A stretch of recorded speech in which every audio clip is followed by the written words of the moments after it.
for DJ Rocky's Secret Files.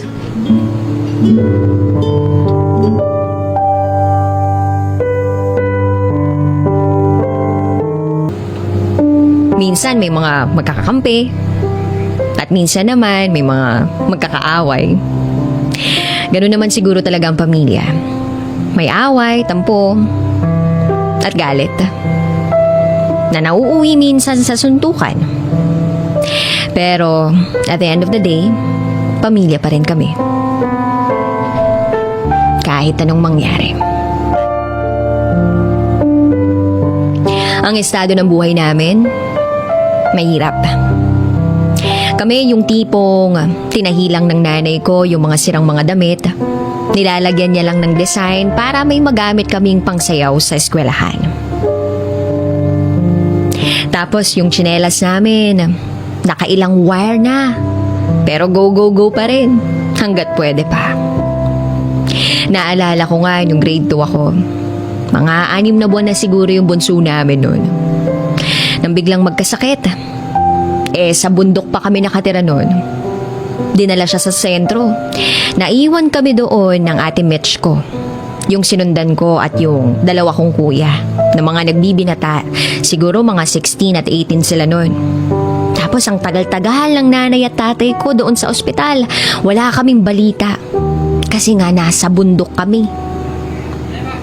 At buti na lang, nandun pa yung mga natitira kong kapatid.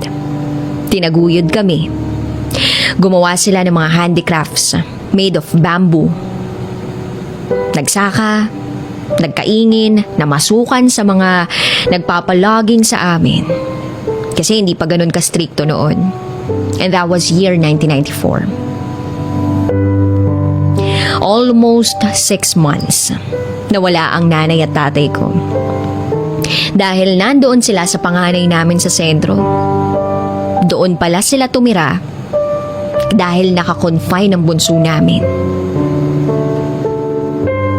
Isinuko na nga ng tatay ko yung bunso namin kasi hindi na nila alam kung ano daw talagang sakit.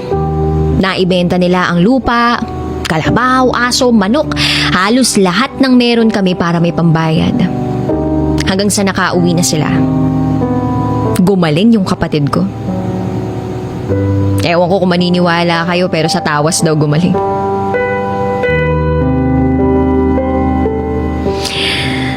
And then, dahil mag 7 years old na ako that time, namulat na ako sa katotohanan. Sa katotohanan ng kalagayan ng pamilya ko. Para bang namatay yung pangarap ko? Dahil lulong pala sa alak at sugal ang nanay ko. Ganon din ang tatay ko. Sa tuwing mag-aaway sila, umiiyak kami ng ate ko.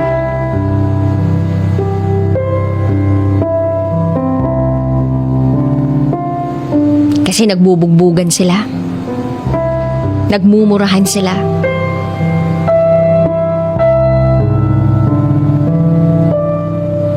Ewan ko, hindi ko alam kung anong rason nila.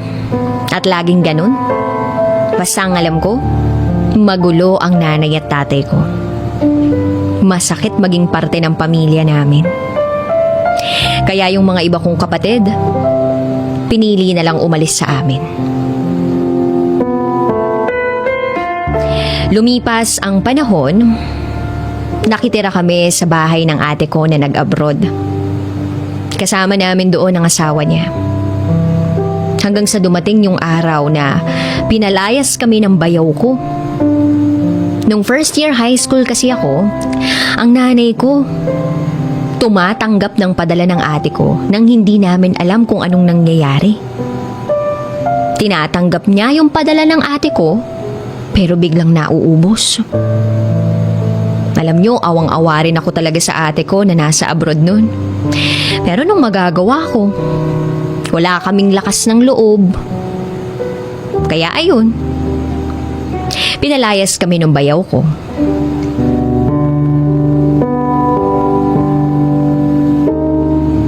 Hanggang sa dumating na yung ate ko nun. Ang sakit lang isipin na yung anak yung mismong nagpapalaya sa sarili niyang nanay.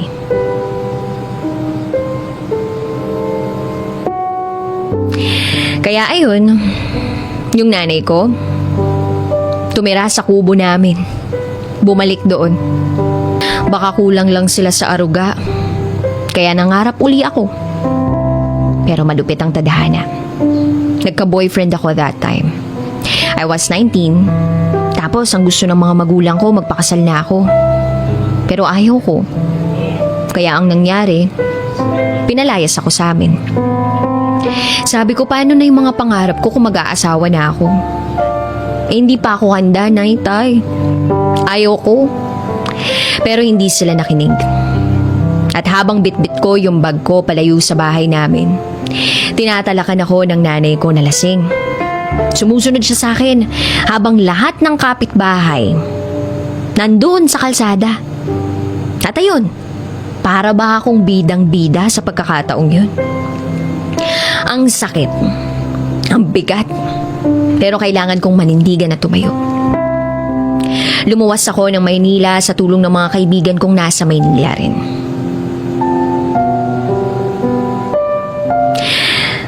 Wala akong komunikasyon sa mga kapatid ko at magulang ko. Wala silang narinig na balita tungkol sa akin. Pero mabait ang Diyos sa akin. Sa amin. Ng pamilya ko. Sa awa ng Diyos, nag-message sa akin yung best friend ko. At ang sabi niya, yung isa kong ate nasa abroad at magkasama sila doon. Tapos sinawagan ako nung ate ko. Pinagalitan niya ako at sinabi niya sa akin na umuwi na ako. Tapos, ang plano niya, kuha daw ako ng passport at kumuha ng visa para makapag-abroad din ako. Naramdaman ko na baka ito na yung pagkakataon ko para matupad yung mga pangarap ko. Umuwi ako agad sa amin.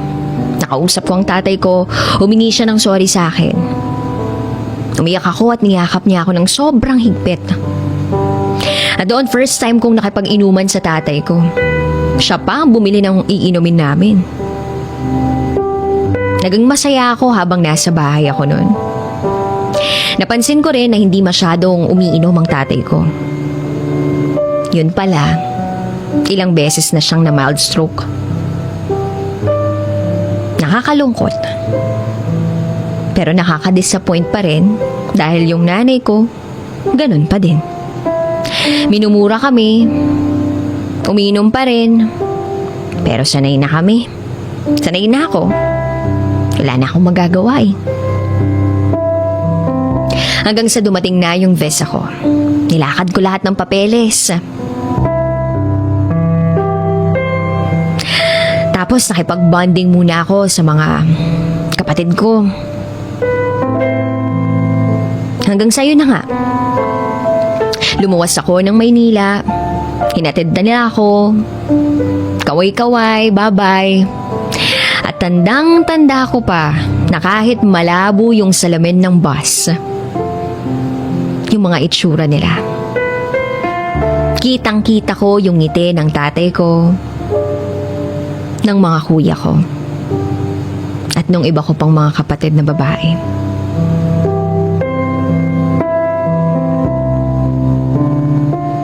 Hanggang sa isang araw, tumawag yung isa kong kapatid. Nadisgrasya daw sa motor yung isa kong kuya. Hindi ako masyadong nagamba pero nagdasal ako na sana okay siya. Hanggang sa nakareceive ako ng tawag na naman. Kinabukasan. At ang sabi ay, wala na daw ang kuya ko. Hindi ako nakaimik kasi hindi ko akalain na malala pala ang pagkakadisgrasya ng kuya ko. Hindi ko alam kung maniniwala ba ako o hindi. Pero ang alam ko lang, uuwi ako. Ora mismo. Ayaw akong payagan ng agency. Kasi pa-flight na daw ako. Pero wala silang magagawa, tumakas ako at pumunta ng Sampaloc Bus Terminal via Isabela. Pero wala nang sasakyan, naalala ko madaling araw na pala. Kinaumagahan ang pinaka-first trip, sakay ako agad hanggang sa makarating ako. Iyak lang ako ng iyak kahit ang biyahe namin almost 10 hours. Wala akong ibang ginawa kundi umiyak. Pagdating ko sa burol ng kuya ko, hindi ko kayang tingnan siya.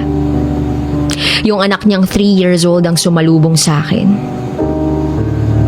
Wala pa yung hipag ko noon, nasa Lebanon. Hindi siya makakauwi. Napakandong ang pamangkin ko sa akin at sabi niya, "Tita, tingnan mo yung si Papa, ang ganda ng higaan. Dami pa niyang ilaw." Bumuhos ang luha ko. Tapos, nakakatawa pa doon. Pinunasan naman ng bata yung mga luha ko. Kinarga ko siya at pumasok kami sa loob. At yun, wala na nga ang kuya ko. Kita mo sa mukha niya yung paghihirap bago siya nawala. Tumilapon daw yung motor niya at sa lakas ng impact na bali yung leeg niya. At naalog ang utak niya. Di ko siya kayang titigan ng matagal kasi ang sakit-sakit palang mawalan ng kapatid. Fast forward.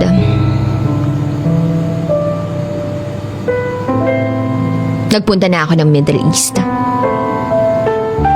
Pagdating ko doon, nahihirapan ako mag-adjust. Dahil sa amo ko. Pero para sa pangarap ko, kakayanin ko. Lumipas ang 2 buwan, sunod-sunod na daw ang mild stroke ng tatay ko. At halos walang natitira sa sinasahod ko, pero sige lang, kaya ko. Hanggat andito ako para sa kanila. At nabalitaan ko lalong nalulong ang nanay ko dahil may stable amount na silang allowance mula sa akin. Ako na lang kasi ang walang asawa sa amin. Kaya feeling ko, obligasyon ko yun. Maraming sumbong ang tatay ko pero lagi kong sinasabi na sana maging maayos na sila at huwag nang mang-away pa. Tapos sabi ng tatay ko, siguro magiging masaya ang nanay mo pag namatay ako. Naiinis ako dun sa sinabi ni tatay. Sabi ko na lang, alagaan niyo po yung sarili ninyo, nay, tay, kasi yan lang yung tanging hiling ko. Pero taliwas sa hiling ko, ang nangyari, bumalik sa pag-iinom ang tatay ko at lumala ang pagsusugal at pag-iinom ng nanay ko. Napabayaan na rin yung bunso namin. Siguro nga masama ako kasi sa isang gabi, napuno ako ng lungkot at homesick, nagdasal ako. Tapos ang sabi ko kay Lord, Lord, bigyan mo nga ng leksyon yung nanay ko para makita niyo. Natawa ako dun. Kaya sabi ko, okay, I will go home for 1 month. July 5 hanggang August 5. Grabe, sobrang excited na ako makita yung mga magulang ko at mga kapatid ko. Pagdating ko, masayang masaya kami, nagsalo-salo kami at walang araw na hindi ako nakangiti kasi sa wakas, unti-unti nang natutupad ang mga pangarap ko, ang mga pangarap namin. Napakabilis ng 1 buwan, parang 1 week lang. August 4 na nagkaroon kami uli ng salo-salo sa bahay. Masaya, nagiinuman, walwalan, unlimited sayawan. Nandun kami magkakapatid tapos yung tatay ko, isinayaw niyo yung nanay ko. Palitan kami ng love song. Kantahan. Para kunwari, kasal ng nanay at tatay ko dahil nagsasayaw sila. Sobrang saya nilang dalawa. Kumuha pa ng plato yung isa kong ate. Tapos isa-isa daw kami maglagay ng pera para daw kunwari bagong kasal. Walang pagsidlan yung mga ngiti naming lahat. At natapos yung gabing yun na parang patay na ako sa tulog sa sobrang lasing. Ang saya pa rin sa isip ko habang nakangiti ako nakapikit. Alam ko, umaga na. Tagos na yung liwanag sa kwarto ko. Pero gusto ko pang pumikit. Kasi, ilang oras na lang, flight ko na. Luluwas na ako maya-maya. sabi ko sa isip ko. Pero biglang nawala yun nang marinig ko yung sigaw ng bayaw ko. Tapos naririnig ko na nagsisigawan yung mga tao sa paligid ko. At ang sabi nila, "Si Uncle, buhatin ninyo! Ipaupo ninyo!"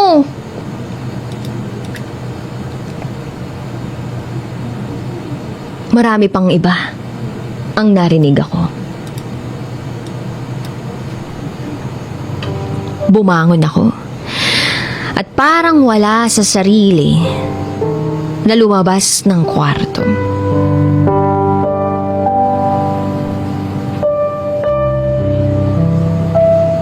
Lumabas ako ng bahay at nakita ko ang tatay ko buhat ng pinsan ko at bayo ko habang nakulupaypay ang ulo at malakas na hilik ang naririnig ko. Namutla ako. Hindi ako nakapagsalita agad pero ang napansin ko ay basa ang shorts ng tatay ko. Nakaihi siya. Ayoko mang aminin pero napaupo ako, nanlumo ako at gusto kong umiyak pero nilingon ko yung nanay ko. Palabas ng bahay, hindi pa masyadong magaling yung nanay ko noon, mahina pa siya. Kaya agad ko siyang ibinalik sa loob ng bahay. At ang sabi ko, "Nay, dito ka muna, kami nang bahala sa kanya. Makakasama sa iyo yung mas stress, okay lang. Dito ka muna." Niyakap ko siya, pero sa isip at puso ko, durog na ako noon. Itinakbo ng kuya at ate ko yung tatay ko sa ospital. Sabi ko susunod ako kasi aantayin ko lang yung auntie ko para may kasama yung nanay. Lumipas ng 15 minutes, tumawag ang number ng ate ko. Sinagot ko agad pero puros hiyaw at hagulgul na lang yung narinig ko. Hindi ko na napigilan. Tumakbo ako papalayo sa bahay at doon ako iyak ng iyak sa sobrang sakit. Bakit? Bakit ngayon pa? Sabi ko, ang daya mo naman, Lord, bakit ang bilis naman? Hindi ko alam pero parang mas patay na ang pakiramdam ko sa sobrang sakit. Una yung kuya ko tapos ngayon yung tatay ko. Sa araw mismo bago yung flight ko. May sumpa ka na ba sa akin, sa amin? Lumapit yung auntie kong pastor at sabi niya, "Anak, sinusubok ka lang kasi matatag ka, di ba?" Sabi ko, "Auntie, oo matatag ako pero sobra naman ata to. Paano ng nanay ko, yung mga kapatid ko?" Lahat siguro halos ng words of wisdom sinabi na ng auntie ko. At siguro dahil doon, masasabi kong kahit papano gumaan yung pakiramdam ko. Pumunta kami sa punerarya. Ako namili ng higaan ng tatay ko. Light blue na may white. Yung touch nung kabaong. Napakasimple pero feeling ko magugustuhan niya. Pagkabili ko ng kabaong, pumunta ako ng city. Kasama ko yung pinsan ko para kunin yung padala ng ate ko. Pagbalik ko sa funeral, nandun yung tatay ko. Ayaw akong papasukin nung embalsamador kasi bawal daw. Pero hindi ako nagpapigil, nagpumiglas ako. Kahit hawak na ako nung dalawa kong kuya at ate, tumakbo ako, hinawi ko yung kumot na nakatakip sa kanya. Paghawi ko, andun yung tatay ko. Payapa yung muka. Parang nakangiti pa nga. Inawakan ko yung mukha niya at sabi ko, "Akala ko ba mahal mo ko, tay? Akala ko ba ikaw yung gagawa sa pangarap kong bahay? Di ba ang sabi mo, hihintayin mong makaipon ako para magkaroon na rin ako ng bahay tulad ng mga ate at kuya ko? Pero bakit mo ako iniwan? Nagsisimula pa lang ako sa pangarap, tay, pero bumitaw ka na agad." Niyakap ko siya ng buong buo. Nang maigpit. Hindi ko alam kung gaano ako katagal sa ganung posisyon. Basta, ang maalala ko lang, inaatak na ako ng mga tauhan sa morgue. At walang kasing sakit. At walang katulad ng hapdi sa puso nang mawalan ng ama. Hindi Hindi ko alam kung paano mag-move on. Kasi hanggang ngayon umiiyak ako at nasasaktan ako sa tuwing maalala ko sila. Yung mga pangarap naming lahat, andun eh. Pero ang nakakalungkot, hindi sila nakasama sa paglalakbay at pagtupad ng mga pangarap namin. Kaya sana, andito pa kayo para makita ninyo na hindi pa rin ako nagbabago. Pasaway, palatawa, at makulit na anak at kapatid. At kahit ang daming sakit na pinagdaanan ko sa pamilyang to, kayo pa rin ang uuwian ko. Dahil mahal na mahal ko kayo.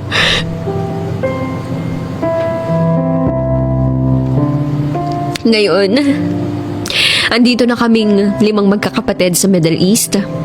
Iisang bansa kasi ayaw namin maghiwa-hiwalay. Dala namin ang mga pangarap na minsan ibinulong sa kawalan. Ang nanay ko 3 years nang tumigil sa pag-iinom. Pero ngayon back to normal. Umiyak na lang ako kadadasal na sana gabayan siya at sana pahabain pa yung buhay niya. Natupad ko na yung pangarap namin ng tatay ko. Natupad ko na yung pangarap namin ng tatay ko. Na bahay ko na. Bahay ko, yung merong 2nd floor at veranda. At kung nakikinig ngayon yung tatay ko, ito yung gusto kong sabihin sa kanya. Tay, di ba ito yung pangarap nating dalawa? Dito tayo magsashot sa balcony ng merong malamig na alak. Pero wala ka na. At sa panaginip na lang kitang makakasama. Kayo ni Kuya. At kung nasan man kayo ngayon, sana gabayan niyo si nanay. Sana tulungan niyong magbago siya. Muli, ako si Thea. At ito ang aking secret file.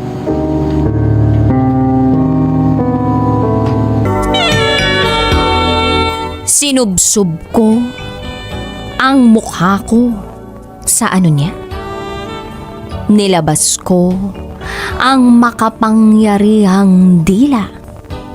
Pero mabato ang nasuyod nito.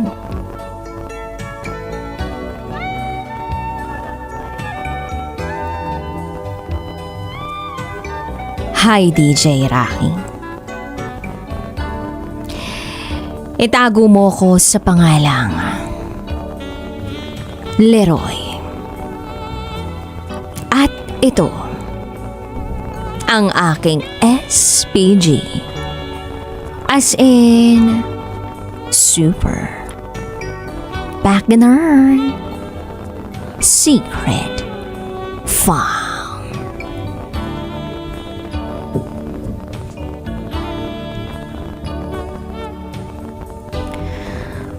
Meron akong nakakadate. Marami sila. Pero may isang babae na talaga nga namang G na G ako. As in, gigil na gigil ako. Bakit?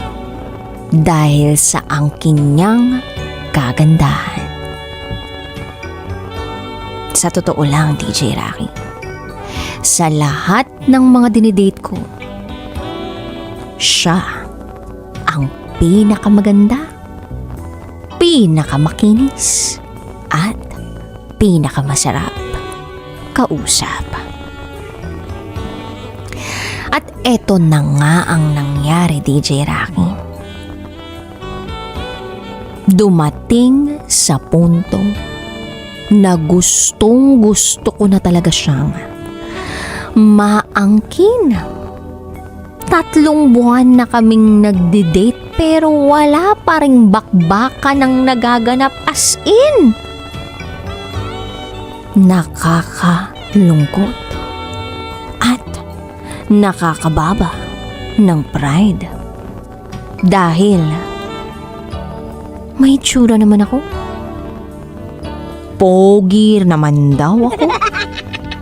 Pero bakit ganon? Hindi ko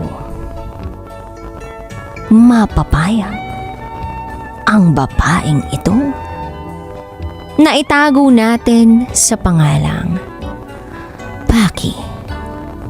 Paki as in pakipot.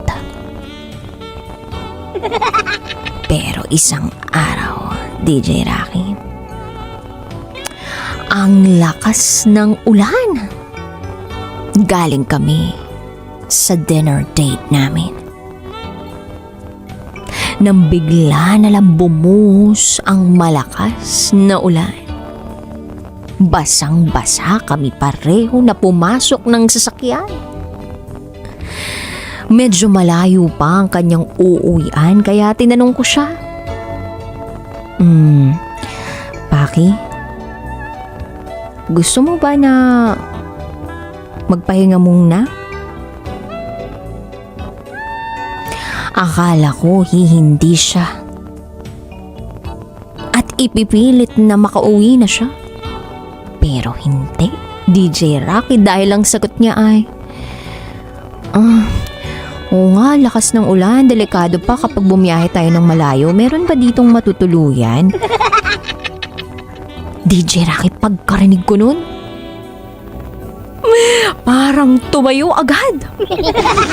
Tumayo ang aking mga balahibo. Dahil sa kaba at excitement na aking nadarama. At eto na nga, DJ Rocky, syempre, alam nga namang humindi pa ako. At magmaang-maangan na wala akong alam na malapit na pahingahan. Kaya naman, dumiretso na kami sa lugar ng pahingahan. Pagkapasok namin sa garahe, ay umakyat na kami. Hindi sa rurok ng kaligayahan. Wala pa doon, kundi sa kwarto. Pumasok kami ng kwarto na kaming dalawa lang. Dala-dala ko ang ibang t-shirt at boxer shorts ko na nakalagay lang sa aking sasakyan. Sakto, meron akong extra na pwede kong ipahiram kay Paki. Sinabi ko sa kanya na siya muna ang unang maligo para hindi siya magkasakit. Sumang-ayon naman siya. At ako naman, naghihintay na. Nakalabas ang ngiti sa aking labi. Yes, DJ Rocky. Habang naririnig ko ang patak ng tubig mula sa shower room ay ang saya-saya ko. Excited na ako sa mga susunod na posibleng maganap. Ang pagpayag ni Paki ay isang hudyat na pwede ko siyang Paki alaman. Kaya eto na, DJ Rocky. Lumabas na siya ng shower room. Bagay na bagay sa kanya ang maluwag na t-shirt at boxer shorts ko. Nai-imagine ko na kung ano ang nasa loob nito. Maya-maya pa ay ako naman ang nag-shower. Habang nag-shower ay kinuskus ko lahat ng singit-singitan ko kahit na makulimlim ang mga ibang bahagi nito. Para lang hindi ako mapahiya kay Paki at wala naman siyang maging komento sa unang pagsabak namin. Kaya eto na ang mga naganap na susunod. lumabas na ako ng shower room. Pagkalabas ko ng shower room, nadatnan ko si Paki na nakahiga na sa kama. Nagse-cellphone si Paki. Ako naman ay nakasuot na rin ng boxer shorts. Humiga na rin ako sa kama. Pagkahiga ko sa kama, nagkwentuhan muna kami ng bahagya. Maya-maya pa ay hinawakan ko na ang kanyang buhok. Sumunod ang kanyang mukha. At nang hindi naman siya umalma, ay sinunod ko ng kanyang kamay. At nung mukha namang hindi siya nagpupumiglas, ay ginawa ko na ang hindi dapat gawin ng hindi naman mag-asawa pero masarap gawin. Sinubukan kong tanggalin ang kanyang suot-suot na t-shirt. Sabi ko sa kanya, "Okay lang ba?" Sumagot naman siya na, "Nagtatanong ka ba? O sinasabi mo lang?" Sumagot naman ako ng, "Depende sa'yo." Maya-maya pa ay siya na mismo ang gumalaw sa aking napaka-inosenteng katawan. Pero joke lang yun. Ayun na, DJ Rocky, ginalaw na niya ang kambyo at saka kami dumire-diretso ng biyahe. Tuwang-tuwa ako, DJ Rocky, dahil sa wakas, nahawakan na ni Paki ang aking kambyo. Siyempre, nagpremera muna kami dahil kailangan ko ring mag-enjoy sa kanyang chocolate hills. Yes, DJ Rocky, nang wala na kaming mga damit sa katawan, ay sinimulan ko na ang mas malupit pang biyahe. As in, brum brum brum brum. Tila ba isa akong sasakyang naka-full tank, sagad na sagad sa gas, at ready ng bumiyahe hanggang langit. Eto na, DJ Rocky. Sinubsob ko na ang aking muka sa niya. Nilabas ko ang makapangyarihang dila. Pero mabato ang nasuyod nito. Kaya ang ginawa ko ay sinubukan kong tanggalin ang batong nasuyod ng aking dila gamit ang aking bibig. Nang hindi ko matanggal ang mga bato na nasuyod ng aking dila, ay ginamitan ko na rin ito ng aking kamay. Nasira ang aking pagmamaneho dahil pakiramdam ko ay nakadaan kami sa isang mabatong kalsada. Bako-bakong kalsada na animoy ginagawa pa lamang. Tinanong ko, "Ano to?" Malamang din ay na-curious siya kung bakit ako napatigil sa ginagawa ko. Kaya sinagot niya na ako nang, "Ay, sorry, naglagay pala ako ng tawas dyan." DJ Rocky, nawalan ako ng gana. Dahil hindi ko akalain na may maglalagay na babae ng tawas sa kanyang Natatanong ko lang sa aking sarili, para saan ba talaga ang tawas? Di ba ang tawas ay para sa kilikkiling may anghit? Bakit kailang lagyan ng tawas ang ano? Pa-help naman po. PS. Nagmomol na lang kami. PS. Hindi na ako bumaba sa kanya. And PS. Natulog kami at nagpahinga. Hindi na rin kami nakapag-date sa sumunod. Hindi ko alam, DJ Rocky, pero nawalan ako ng gana. Hanggang dito na lang po. Muli, ako si Leroy.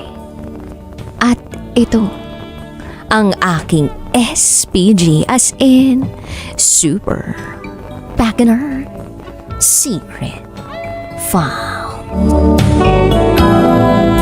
Sasabihin mo you want to do everything for the team. Nakikiusap naman po si Uncle na hanggang It's December. not his decision to make, Tanya. Anong attitude yan? You were there. It was discussed na pag-iwalayin kaya natin yung FG.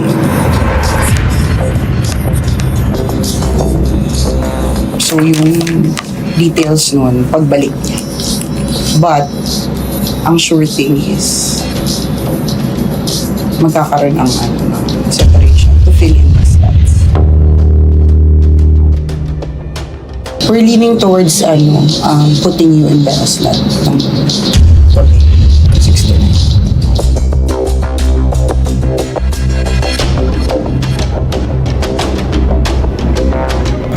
Uy, okay. Nag-record pa na.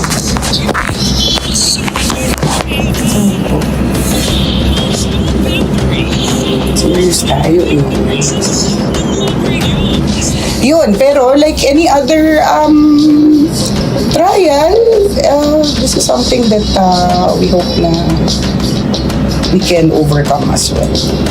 Eh wala eh, gagawin natin. Tingin mo ko. Eh, pero don't get us wrong ha. I mean, I see the effort. Sincerely. Sobrang okay talaga siya. Kaya lang, anong gagawin natin if it doesn't reflect? Yeah. Kaya yun lang, ma'am, sana mabigyan pa ng konting just for the year. Pag wala talaga improvement, Pero nung nakausap ko si intent siya din. So, mukhang seryoso siya about it. Ang tanong niya lang actually is, sino ang ilalagay sa gabi? It was really not more of, do you think we should do this? Hindi eh. It's really of, we will do this. Of course, they need to follow. We all need to follow and understand. And then, who will stay and who will leave? yun lang sa amin. Bigyan lang kami ng kahit hanggang December na lang. Alin niyo po, baka mag-improve pa. So at least tuloy-tuloy. Pag hindi, okay. Ikaw, Tanya. Sama po loob ko.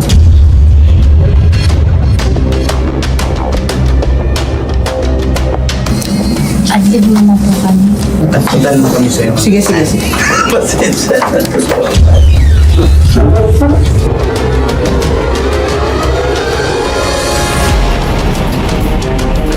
Ay, nakakatakot ang kwento. But anyways, mga gusto natin lang mga kapamilya nyo dyan sa sa Bicol, na siyempre nasa lanta. Di ba? Sana po yung pamilya! Ano ba tawag mo dun? Kaya may gusto ko bang balikan?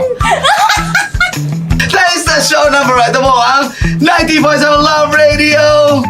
Kailangan pa ba i-memorize yan? Beshi!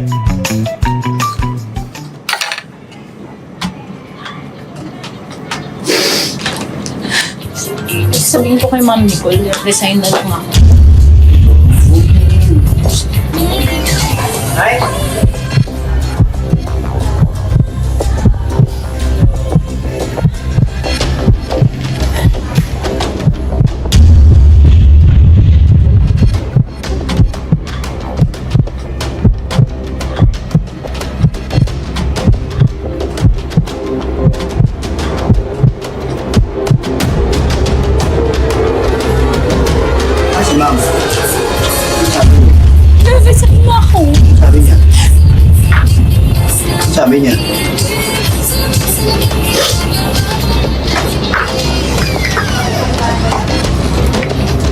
yan, Tanya. That's not the way to do this. Ilang years ka na dito? Hindi niyo po kasi naiintindihan. Your reaction is way too immature, Tanya.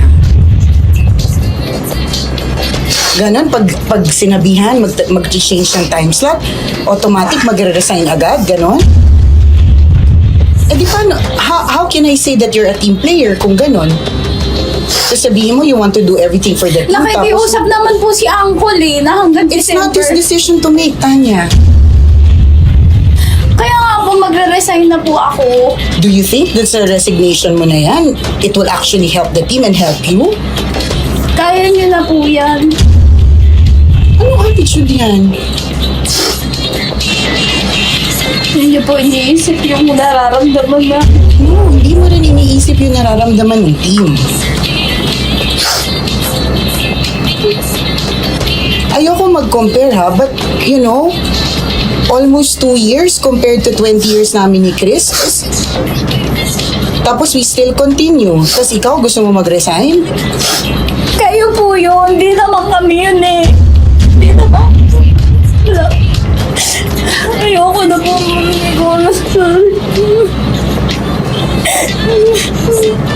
Ayoko na po. I'm sorry, Tanya, hindi rin kita baby dahil dito. I'm not going to pat your back and tell you it's okay because it's not okay. Hindi yan yung in-expect ko na reaction from you. Kala ko ba naman lagi mo na lang sinasabi sa amin na team player ka eh. Do everything for the team, for the team, for the team, for the team.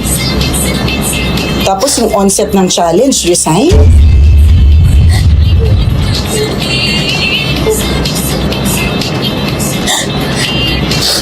Wala naman na po akong magagawa.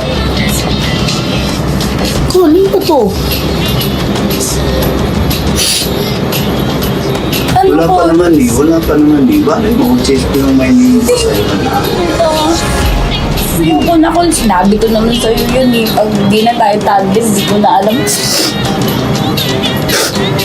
Wala pa naman eh. Hindi nila naiintindihan. Hindi nila naiintindihan. Paano hindi naiintindihan? Naiintindihan namin. Kaya nga, Alam namin yung direction. kaya nga nag-iusap pa tayo. Hopefully na papayag pa si kasi kinausap din naman yung madami. Malay mo. Pumasok ka na doon. Sa prank. Hindi ko alam. Pasok ka na doon. Ano yung prank?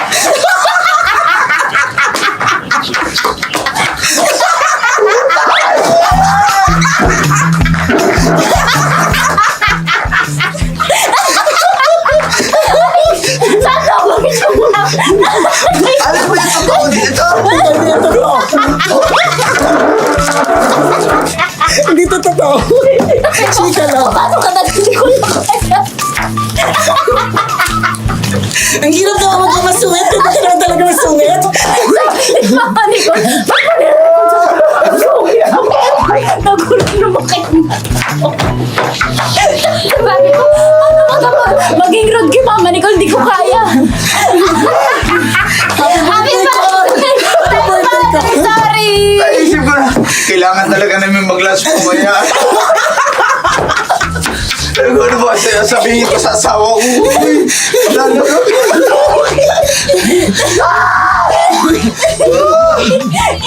Ano kapin mo? Sinasagot-sagot ko si Ma'am Nicole. Ano mo, sabi to si tayo, hindi ko, ano ba to? Kakausapin ko ba na tama? Tapos nag-record, di ba? Tapos nakita mo, nag-record. Tapos naramdaman ko, baka mamaya ma-feel mo. Kaya sabi ko, ano yan? Why are you Kaya nga sabi recording? ko, sa isip ko, Sabi ko na, Oo, nire-record pa. nahihirapan na, napapatawa na ako. Tapos walang luha. Naman to, walang luha eh. And now, it's time for DJ Rocky's Secret File with Jello.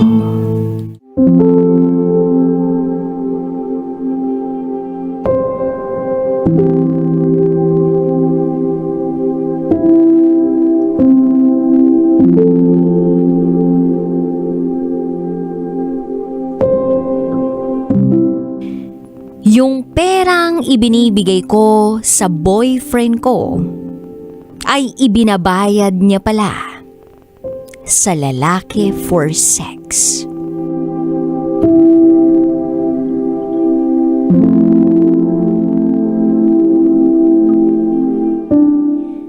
Hi DJ Rocky at DJ Jello. Lagi ko kayong pinakikinggan. At gusto ko lang magbahagi ng karanasan ko sa buhay. Itago nyo na lang ako sa pangalang Jessica. At ito, ang aking secret file.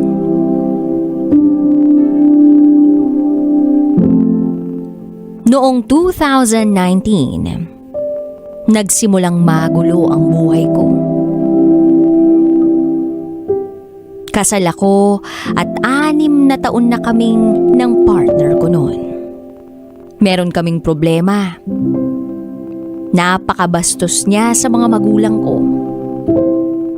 Hindi niya ito nirerespeto. At ayaw ko noon. Siguro, maswerte ako na hindi pa kami nagkakaanak. Pero malas din dahil hindi kami makabuo. Dahil na rin siguro sa stress ko sa asawa ko. Kaya naman sa trabaho ko nililibang ang sarili ko. Dumating ang araw ng Christmas party namin.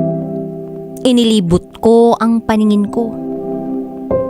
Wala man lang akong makitang kaedad ko o kahit pogi. Hanggang sa bigla na lang may tumabi sa akin. Itago natin siya sa pangalang Roger. Gwapo siya at mabango pa. Naging masaya ang table namin noon at doon na ako inasar-asar ng mga katrabaho ko. Nagbiro pa nga ako sa kanila. Sabi ko, "Nako, nakita ko na yata ang magiging kabit ko." Pero biro lang talaga yon, DJ Rocky at DJ Jello. Habang tumatagal, nagkakalabuan na kami ng asawa ko. Nalulong siya sa sugal at naubos niya ang lahat ng savings namin. Naging dahilan yon para tuldukan na talaga ang relasyon namin. Bukod pa ron, meron siyang ibang babae. Nilet go ko ang asawa ko at nag-focus sa trabaho ko. Si Roger, ipinartner sa akin sa trabaho. Siya pala ang magiging assistant ko. Naging palagay ang loob ko sa kanya. Nagkamabutihan kami. Marami nga sa mga kaibigan at katrabaho ko ang nagsasabi sa akin, "Okay na yung mga biru-biruan lang pero wag ka na dyan. Uy, tigil-tigilan mo ang pagsama dyan ha." At paulit-ulit ko silang tinatanong, bakit? Pero walang makapagsabi sa akin ang totoo. Hanggang sa nanaig ang curiosity ko at ako na mismo ang tumuklas kung ano ang meron kay Roger. Kaso nagkamali ako sa pagiging curious ko. Minahal ko siya. Doon nagsimula na akong lumubog. Lumubog sa utang. Hindi ko na nabantayan ang sarili ko. Halos ang ginagawa ko na lang ay kumayod ng kumayod para mabigyan lang siya ng pera. Dahil nakita ko ang buhay niya. DJ Rocky at DJ Jello, wala nang magulang si Roger. Patay na pareho. Mag-isa na lang siya sa buhay. May mga kapatid siya pero may kanya-kanya na silang buhay. Sabi pa nga sa akin ni Roger, Kung hindi ako kikilos, hindi ako makakakain. Tapos nalaman kong pinalayas siya sa tinutuluyan niya.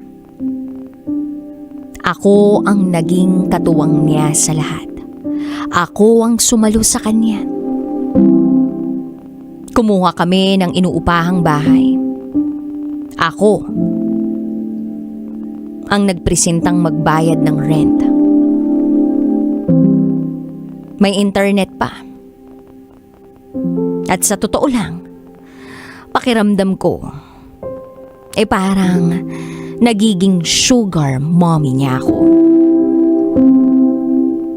Hanggang sa lumipas pa ang mga araw, napagtanto ko na nakaubos na ako ng 150,000 pesos para kay Roger. Isang gabi, nag-inom siya sa amin. Naiwan niya ang cellphone niya. Dito ko na nakita ang katotohanan. Lahat ng mga nakasave sa gallery niya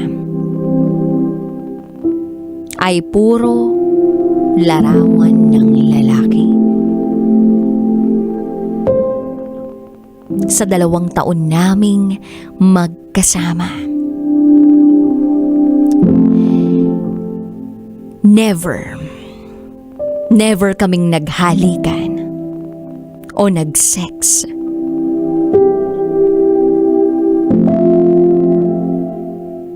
Napakasakit.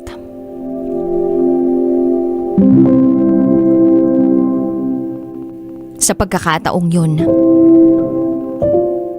nakikipaghiwalay na ako sa kanya.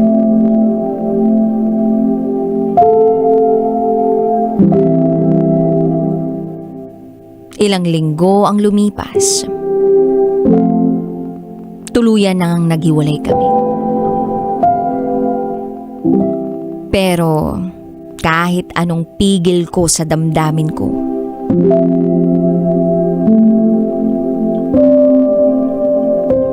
siya pa rin ang isinisigaw nito.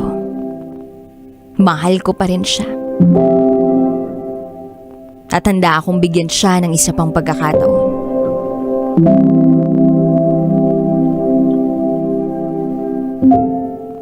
Nagkabalikan kami. Kaya lang, kinabukasan, hindi na siya nagre-reply. Nagtataka na ako kung bakit. Hindi ako mapakali. Nang biglang pinuntahan ako ng kapatid niya at ng pamangkin niyang babae. Ang balita nila sa akin, nakakulong si Roger. Nadamay raw ito sa isang bypass operation. Napatanong ako bakit? Nagmamadali akong pumunta sa kulungan para makita siya. At nang makita ko siyang nakakulong, doon na ako nasaktan para sa kanya. Lumipas ang mga araw at na-assign ako sa ibang lugar dahil sa trabaho. Nag-double job pa ako dahil iniisip ko kung paano ako makakaipon ng pangpiyansa para sa kanya. Nagdasal ako. 2 araw hindi ako makatulog. Sabi ko, Lord, bigyan mo ako ng senyales kung dapat ko pa bang tulungan ang taong ito. Then pag uwi ko, nag-message ang pamangkin niya. At sinabi na i-retrieve namin ang Facebook account ni Roger para ma-deactivate ito. Ako ang nag-login. At nang mabuksan ko na, DJ Rocky at DJ Jello, napasabi na lang ako ng, "Oh my God."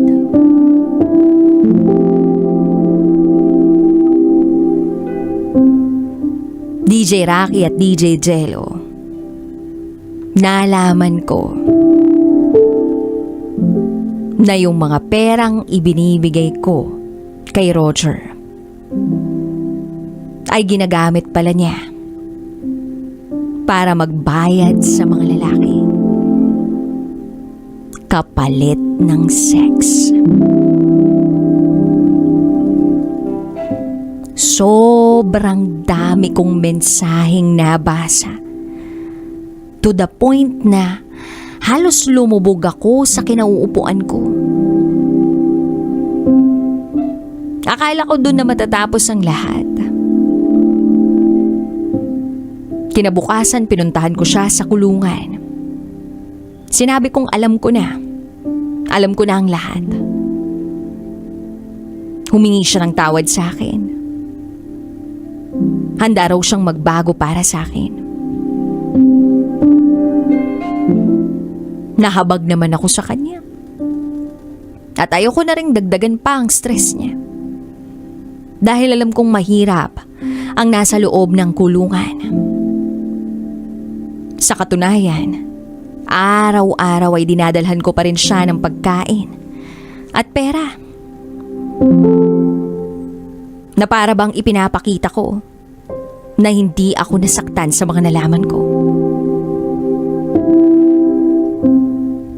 Oo, una, nagalit ako. Pero nalusaw ng pagmamahal ang galit na meron ako para sa kanya.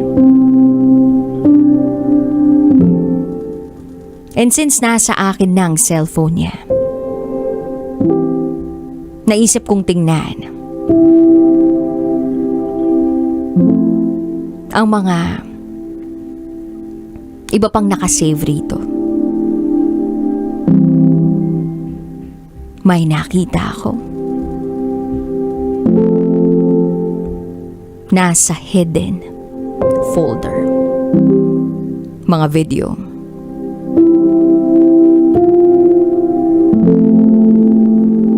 Sex videos. Sa ilang taong relasyon namin, nakikipagrelasyon siya sa iba't ibang lalaki at babae. Sabay-sabay. May mga video pa na sa mismong bahay namin, sa mismong bahay na inuupahan namin nakuha. Ang pinakamasakit, never naman niyang ginawa sa akin yung mga ginawa niya sa iba. Naiintindihan ko naman na silayas siya. Tanggap ko naman kung ano siya.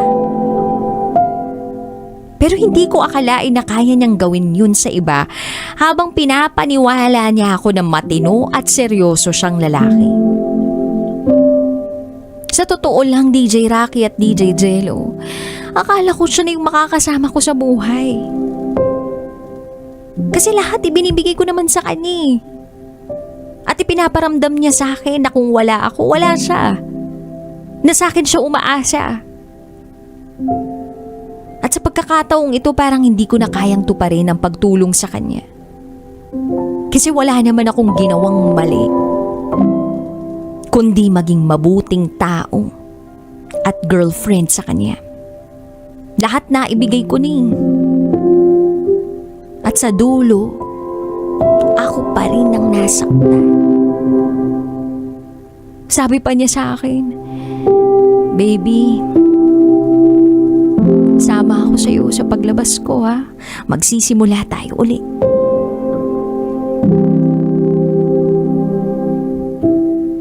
Umaasa pa rin siya sa akin.